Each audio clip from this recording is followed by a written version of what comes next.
పేద ప్రజలకు విజ్ఞప్తి చేస్తున్నా. మాయగాళ్ళు మహానగరంలో చాలామంది ఉంటారు. వాళ్ళకు ముఠా నాయకుడు ఇంకొకడు ఉండొచ్చు.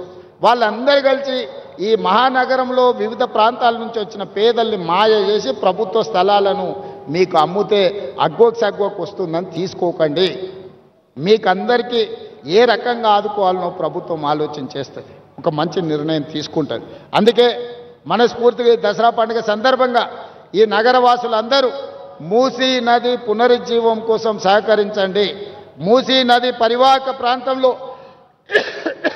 ఎవరెవరైతే నివాసం కోల్పోతుండ్రో వాళ్ళందరికీ శాశ్వత నివాసాన్ని ఏర్పాటు చేసే బాధ్యత తెలంగాణ రాష్ట్ర ప్రభుత్వం తీసుకుంటుంది. ఎవరిని నష్టపోనివ్వం, ఎవరిని కష్టపెట్టడానికి ఈ ప్రభుత్వం లేదు. ఇది ప్రజా ప్రభుత్వం, ప్రజల కోసం ఎన్నుకున్న ప్రభుత్వం, ప్రజలే ఎన్నుకున్న ప్రభుత్వం, ప్రజలు నడుపుతున్న ప్రభుత్వం.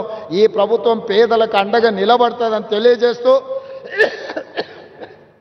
చివరగా కాలేరు వెంకటేష్ గారు ఒక ప్రతిపాదన తెచ్చారు. బతుకమ్మ కుంటకు పెద్దలు వి హనుమంతరావు గారి పేరు పెట్టాలని. నాకు ఎలాంటి అభ్యంతరం లేదు. కాలేరు వెంకటేష్ గారి సూచన మేరకి బతుకమ్మ కుంటకు వి హనుమంతరావు గారి పేరును పెట్టడానికి అవసరమైన ప్రణాళికలు సిద్ధం చేయమని పొన్నం ప్రభాకర్ గారు చెప్తున్నా.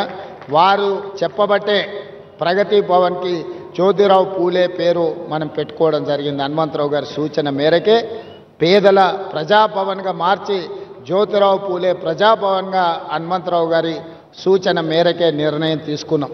ఇవాళ 42% రిజర్వేషన్ల విషయంలో కూడా వారి సీనియర్ నాయకుడుగా మాకు సూచనలు సలహాలు ఇచ్చి ముందుకు నడిపించిండు.